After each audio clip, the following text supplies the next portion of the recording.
Good evening, Jubilee family. Hope your week is going well. This is time for midweek devotion, and today's devotion comes from Genesis 37 and Genesis 44 and 45. The chapters are long, and we know the story of Joseph. So I'm not going to read the whole chapter, but I hope you can read it on your own. Chapters 37 and 44 and 45. I'm just going to read portions of it so that I could make my point for today's devotion. Genesis 37 says, right here in verse 2, these are the generations of Jacob. Joseph, being 17 years old, was pasturing the flock with his brothers. He was a boy with the sons of Bilhah and Zilpah, his father's wives, and Joseph brought a bad report of them to their father. Now Israel loved Joseph more than any other of his sons, because he was the son of his old age. And he made him a robe of many colors. But when his brothers saw that their father loved him more than all his brothers, they hated him and could not speak peacefully to him. Now Joseph had a dream, and when he told it to his brothers, they hated him even more. He said to them, "Hear this dream that I have dreamed. Behold, we were binding sheaves in the field, and behold, my sheaf arose and stood upright, and behold, your sheaves gathered around it and bowed down to my sheaf." And brothers said to him, "Are you indeed to reign over us, or are you indeed to rule over us?" So they hated him even more for his dreams and for his words. Just within this first 8 verses, we see something repeated 3 times. His brothers hated him. At the same time, his father loved him more than, and here's the key to understanding this, his father, Israel, loved Joseph more than all his brothers. Now we see trouble here already. We're on this series of relationships, and in Genesis we've gone through first 2-3 chapters in the beginning, and now we're all the way down to chapter 37. And we see a trend here, right? We see the flow of sin. I call it the flow of sin, all the way from the Garden of Eden. Once sin contaminated humanity, it was getting progressively worse, and God wiped out the earth and started all over again with Noah. But we see the same pattern of sin. But what's unique about today's passage is this. We've already established that Jacob, even his home of origin, I call it, his own father and mother had their own favorites, right? Jacob and Esau, his father Isaac loved Esau more, and his mother loved Jacob more. And we see this problem.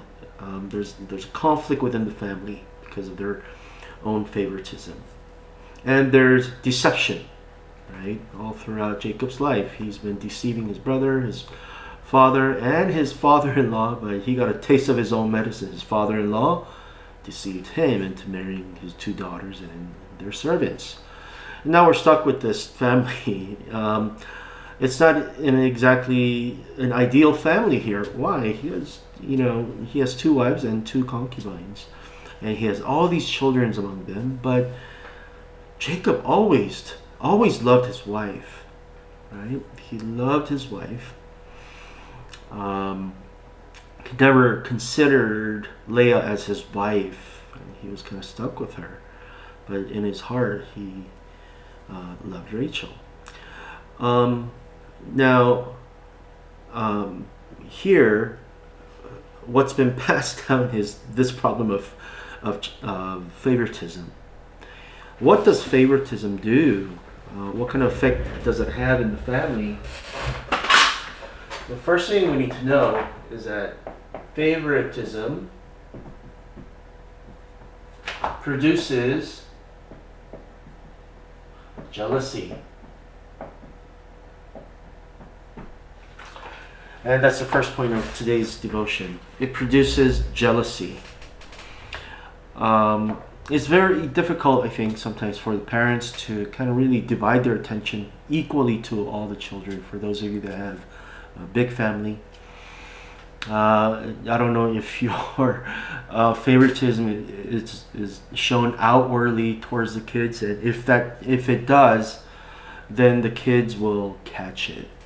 Okay, and they will catch it, and they're gonna kind of harbor that pain. They know that mom's favorite is this, dad's favorite is this sibling, and there are some kids that feel left out. Now, what happens to them? It shows right here in the beginning of chapter 37. It produces jealousy. Now, instead of asking the parents, instead of going back to the parents, what happens to the kids? They start hating each other. The one who is jealous starts hating the siblings. Instead of going to the parents with this issue, they're going to take it out on their siblings. And that's what happens to Joseph. What happens to him? The brothers, especially Judah, he's the focus of attention here now, isn't he? He is the one who suggests he's the one most jealous, and he is the one who wants to kill him, actually. While they're out in the field, he wants to kill him. And Reuben obviously stops him from that. And this causes a problem. Okay, we see the same pattern here, right? What happened in Genesis chapter 4, right? Cain kills Abel. And same kind of jealousy, same thing happens here again. The second point is this. Parents, and it's related to the first point. How do we avoid this jealousy? How do we avoid this sibling rivalry? It's really caused by the parents. The mom and dad need to be wise in teaching the kids and raising the children equally. Now, how do we do that? I only have 2 kids, and one is boy, the other is girl. The job is a little bit easier for me, but for those of you parents with many kids, it might be a challenge for you. But parents must, the second point, this is more of a practical application here. Parents must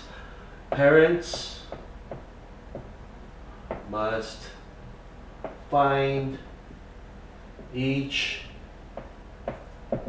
child's uniqueness.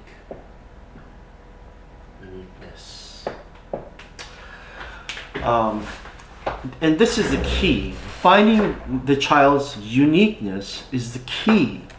It's the key to keeping the peace among the siblings. And you need to find their talent and amplify that. Find the talent in each child, and they are all, trust me, they are all gifted in something. They are gifted in something. Okay, and you need to find that talent and amplify that and let it grow and focus on what they have and what they can do, not what they cannot do or what they don't have. We can't say stuff like, oh, your brother's doing this, your sister's doing that. He gets such good grades, he's so athletic, why can't you be like that? Some of us kind of grew up with that comparison. I certainly grew up with that comparison. My brother was the jack of all trades. He was perfect at everything. My mom saw him as basically as Joseph. My mom just loved him to death. And yet my father loved me to death. Sorry for my sister. She was not a favorite of either of my parents. But you see, it starts with the parents. We have to find the uniqueness and let it grow, and they cannot feel like they can't measure up to other people. What did these kids grow up with? It's an infestation of not good enough, right? I preach this and I teach this and I talk about this at seminars and conferences. Many of our young people don't feel good enough, and where do they get that? It really comes from family. Either they are criticized too much, parents are overly critical, or they have been very compared. They don't feel good enough in comparison to other siblings. And that's a very practical thing that you can apply in your own family skills. And how do we do that? You find the uniqueness. and you focus on that, and keep your criticism to minimum. Okay, Jacob, or his name now is Israel. Israel failed at that. He showed his favoritism too much, his love for his wife and his beloved child Joseph. It was just too obvious. And the third point I want to make here is this: siblings must reconcile. You know, the good story to the second half, the latter half of Genesis, is that there's a reconciliation and the family gets together. We jump all the way to chapter 44 and 45 of Genesis, and you know, Joseph goes through a lot. He's abandoned and sold by his brothers. Potiphar's wife goes after him and just accuses him of all these things, raping her and all that. But he, you know, throughout all that, Bible says over and over again that God was with him. God was with him. And that's how he survived this whole ordeal. And how did God use him? He tested him, and he went through all the trials, and eventually he became a ruler of Egypt. You know, this second man in command besides Pharaoh. So what happens here in chapter 44? Here it says Joseph tests his brother.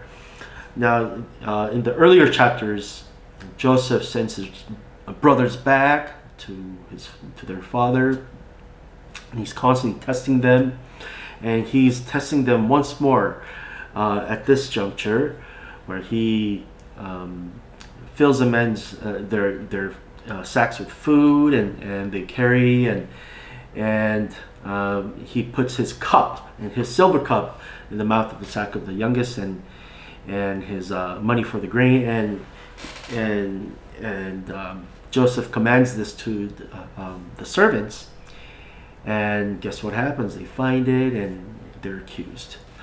So Joseph is testing them. What will Judah finally do? Now here's a beautiful story here. Why do you think the northern kingdom, after Israel is split in half, the northern kingdom and the southern kingdom, why do you think it was called Judah and the other Israel? Well, here's the reason. There's been a change of heart.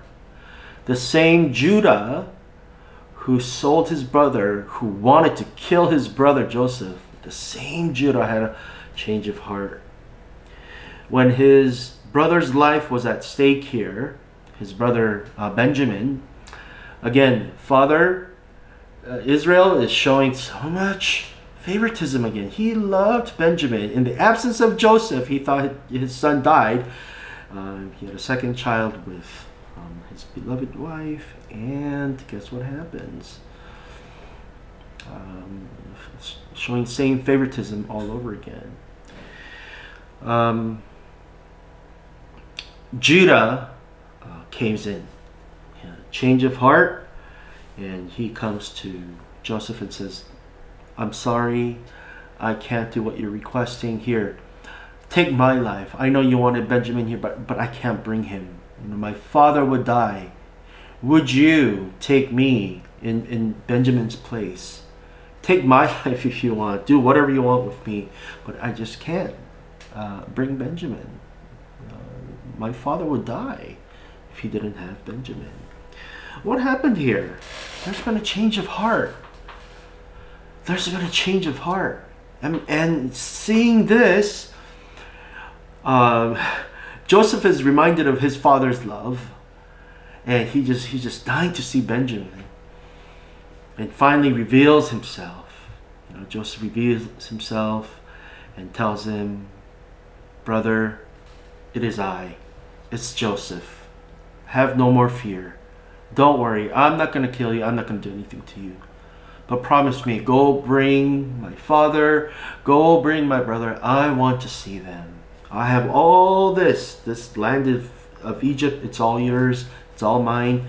We can share all this. We have plenty to eat. Please go and get our father. So there's this reconciliation, and that's the third point. And I've said this ever since I came to Jubilee. All relationships, okay, today we're talking about siblings. siblings must reconcile. And this is modeled after reconciliation, vertical relationship, and horizontal relationship. It works both ways. In spiritual terms, our vertical relationship with God. Okay, in our earthly relationship, you must reconcile with your parents. Our horizontal relationship, our neighbors. Spiritually, you must love your neighbors. And you must reconcile with your siblings. You see how that works? God says, love the Lord your God with all your heart, soul, and mind, and love your neighbor as yourself. That's your reconciliation with God and your neighbors, and with our earthly practice, with our immediate family. We must reconcile with our parents. We must reconcile with our siblings. It makes no sense that our family should be so broken, and yet we're trying to reach out to others in our neighborhood.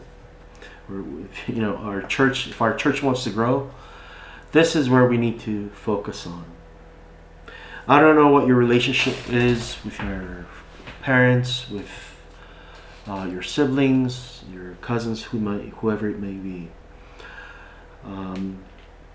That reconciliation is really the foundation of Christianity. Without forgiveness, there's no reconciliation. There's no reconciliation. There's no revival. If we want revival in our church, this has to happen. The reconciliation within the family, within the church, within our sibling, among our siblings and with our parents, there must be reconciliation. Joseph says to his brother, Judah, don't worry about it. You meant evil when you sold me out, when you sold me into slavery. When you did that, you meant evil, but God meant good.